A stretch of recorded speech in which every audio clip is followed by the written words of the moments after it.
ಹಾಗೂ ಯಾಕೆ ಹೆಮ್ಮೆ ಪಡುವಪ್ಪ ಅಂತಂದ್ರ ನಮ್ಮ ಘನಶ್ಯಾಮ್ ಬಾಂಡಿಗೆ ಅವರು ಇಂತಹ ಒಂದು ಅದ್ಭುತವಾದಂತ ಕಾರ್ಯಕ್ರಮ ಜೊತೆಗೆ ಅರ್ಥಪೂರ್ಣವಾದಂತ ಕಾರ್ಯಕ್ರಮ. ನಿಜವಾಗಿ ಅವ್ರಿಗೆ ನಾವೆಲ್ಲರೂ ಕೂಡಿ ಅವರಿಗೆ ಅಭಿನಂದನೆ ಹಾಗೂ ಧನ್ಯವಾದ ಹೇಳಬೇಕು. ಯಾಕಂತಂದ್ರ ಎಲ್ಲ ಕಾರ್ಯಕ್ರಮ ಎಲ್ಲರೂ ಮಾಡ್ತಾರ, ಆದ್ರೆ ಇಂಥ ದೇಶಭಕ್ತಿ ಕಾರ್ಯಕ್ರಮ, ದೇಶ ಪ್ರೇಮಿ ಕಾರ್ಯಕ್ರಮಗಳನ್ನು ಮಾಡ್ತಕ್ಕಂಥ ಕೆಲಸ ಕಾರ್ಯಗಳು ಬಹಳ ವಿರಳ. ಯಾಕಂದ್ರೆ ನಾವು ನೋಡ್ತಾ ಇರ್ತೀವಿ ಇವತ್ತಿನ ದಿವಸ ಎಲ್ಲರೂ ಎಲ್ಲನೂ ಇರ್ತದ, ಆದ್ರೆ ಏನು ಮಾಡ್ತಾ ಇರೋದಿಲ್ಲ. ಇವ್ರಿಗೆ ಏನು ಇಲ್ಲದಿದ್ರು ಇವತ್ತಿನ ದಿವಸ ಇಂಥ ಕಾರ್ಯಕ್ರಮ ಮಾಡ್ತಾ ಇದ್ದಾರೆ. ನಿಜವಾಗ್ಲೂ ಬಹಳ ಹೆಮ್ಮೆ ಪಡ್ತಕ್ಕಂಥ ವಿಷಯ. ಯಾಕಂದ್ರೆ ನಾವು ನೋಡ್ತಾ ಇರ್ತೀವಿ ಎಲ್ಲ ಕಾರ್ಯಕ್ರಮದ ಜೊತೆಗೆ ಅವರಲ್ಲಿ ಇರ್ತಕ್ಕಂತ ಒಂದು ಛಲ, ಶಕ್ತಿ, ಹಠ ಮತ್ತು ಮಾಡ್ಬೇಕಂತ ಒಂದು ಸಾಧನೆ ಮಾಡ್ಬೇಕನ್ನುವಂತ ದಿವ್ಯ ಚೈತನ್ಯ ಏನಿದ್ದಲ್ಲ ನಮ್ಮೆಲ್ಲರಿಗೂ ಮಾದರಿಯಾಗಿದೆ. ಇವತ್ತು ದಿವಸ ಹೇಳ್ಬೇಕಂತಪ್ಪ ಅಂತಂದ್ರೆ ನಿಜವಾಗಿ ದೇವರು ಎಲ್ಲ ಕೊಟ್ಟಾನ, ಅವ್ರಿಗೆಲ್ಲ ಸಾಮರ್ಥ್ಯ ಕೊಟ್ಟಾನ. ಅದರಲ್ಲಿ ದೈಹಿಕವಾಗಿ ಸ್ವಲ್ಪ ನೋವು, ಸಮಸ್ಯೆ ಈಗ ಕೊಟ್ಟಾಗಿ ಸಹ ಇವತ್ತಿನ ದಿವಸ ಇಂಥ ಒಂದು ಅದ್ಭುತವಾದಂತ ಕಾರ್ಯಕ್ರಮ ಮಾಡ್ತಾ ಇದ್ದಾರೆ, ಪ್ರತಿ ವರ್ಷ ಮಾಡ್ತಾ ಇದ್ದಾರೆ.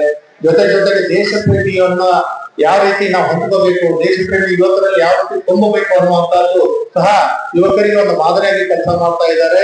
ಯಾಕಂದ್ರೆ ಟೈಮ್ ಆಗಿದೆ, ಬಹಳ ನಾವು ಜಾಸ್ತಿ ಮಾತಾಡ್ತಾ ಇಲ್ಲ. ಇವತ್ತಿನ ದಿವಸ ಇದೇ ಸಂದರ್ಭದಲ್ಲಿಯೂ ಸಹ ಪ್ರತಿ ವರ್ಷ ಇದು ಬಹುತೇಕ 34ನೇ ವರ್ಷ ಕಾಣ್ತದೆ. 1992ರಿಂದ ಪ್ರಾರಂಭವಾದಂತ ಇಂಥ ಒಂದು ಮಧ್ಯರಾತ್ರಿ ಸ್ವಾತಂತ್ರ್ಯ ದಿನಾಚರಣೆ ಸ್ವಾತಂತ್ರ್ಯ ದಿನ ಆಚರಣೆ ಮಾಡ್ತಕ್ಕಂತ ಒಂದು ಸಂದರ್ಭ 34 ವರ್ಷ 1992ರಿಂದ ನಿರಂತರವಾಗಿ ನಡೀತಾ ಯಶಸ್ವಿಯಾಗಿ ಬರ್ತಾ ಇದೆ. ನಿಜವಾಗಿ ಎಲ್ಲರಿಗೂ ಇದೊಂದು ಮಾದರಿ. ಯಾಕಂದ್ರೆ ಎಲ್ಲರೂ ಬೆಳಿಗ್ಗೆ 8, 9 ನಮಗನುಕೂಲವಾದ ಪ್ರಕಾರ ನಾವು ದಿನಾಚರಣೆ ಮಾಡಿ ಧ್ವಜವಂದನೆ ಮಾಡ್ತಾ ಇರ್ತೀವಿ. ನಿಜವಾಗಿ ಅರ್ಥಪೂರ್ಣವಾಗಿ ಇರ್ತಕ್ಕಂತ ಸ್ವಾತಂತ್ರ್ಯ ದಿನಾಚರಣೆ ಆರಂಭಿಸಿದ್ದು ಮತ್ತು ಯಶಸ್ವಿಗೊಳಿಸಿದ್ದಪ್ಪ ನಮ್ಮ ಘನಶ್ಯಾಮ್ ಬಾಂಡ್ಗೆ ಅವರು. ಅದಕ್ಕಾಗಿ ನಾವೆಲ್ಲರೂ ಅವ್ರಿಗೆ ಅಭಿನಂದನೆ ಸಲ್ಲಿಸಬೇಕು. ಯಾಕಂದ್ರೆ ಇವತ್ತಿನ ದಿವಸ ನಾವು ನೋಡ್ತಾ ಇರ್ತೀವಿ ಇಂಥ ಒಂದು ಕಾರ್ಯಕ್ರಮದಲ್ಲಿ ಪ್ರತಿ ವರ್ಷ ಬೇರೆ ಇರ್ತಕ್ಕಂಥ ಶ್ರೇಷ್ಠ ನಟರನ್ನು ಗಣ್ಯ ವ್ಯಕ್ತಿಗಳನ್ನು ಕರೆಸಿ ನಮ್ಮೆಲ್ಲರಿಗೆ ಸಂದೇಶ ವಾಚನ ಹೇಳ್ತಾ ದೇಶ ಪ್ರೇಮಿ ಬಗ್ಗೆ, ಸ್ವಾತಂತ್ರ್ಯ ದಿನಾಚರಣೆ ಬಗ್ಗೆ, ಆಗು ಹೋಗು ಬಗ್ಗೆ, ನಮ್ಮ ಸೈನಿಕರ ಬಗ್ಗೆ, ಸ್ವಾತಂತ್ರ್ಯ ಯೋಧರ ಬಗ್ಗೆ ಮತ್ತು ಅವರು ಮಾಡಿದಂತ ತ್ಯಾಗ ಬಲಿದಾನಗಳ ಬಗ್ಗೆ ಎಲ್ಲರೂ ನಮಗೆ ತಿಳಿಸಿಕೊಟ್ಟಂತ ಎಲ್ಲ ನಮ್ಮ ಗಣ್ಯ ವ್ಯಕ್ತಿಗಳು ಹಿಂದಾಗ್ಲಿ ಮುಂದಾಗ್ಲಿ ಇದೇ ರೀತಿ ಕೆಲಸ ಮಾಡ್ತಾ ಇರ್ತಾರೆ.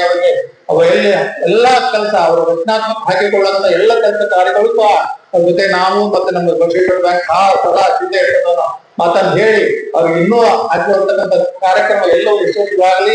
ಪ್ರತಿ ವರ್ಷ ನಡೀತಕ್ಕಂಥ ಕಾರ್ಯಕ್ರಮದ ಜೊತೆಗೆ ನಾವು ನಿಮ್ ಜೊತೆ ಇರ್ತೀವಿ ಅಂತ ಮಾತನ್ನು ಹೇಳಿ ಎಲ್ಲರಿಗೂ ಒಂದು ಸಾರ್ವಜನಿಕರ ಒಂದು ವಿನಂತಿ, ನಾನು ಭಾರತ್ ಮಾತಾ ಕಿ ಅಂತೀನಿ, ತಾವು ಜೈ ಅನ್ಬೇಕು.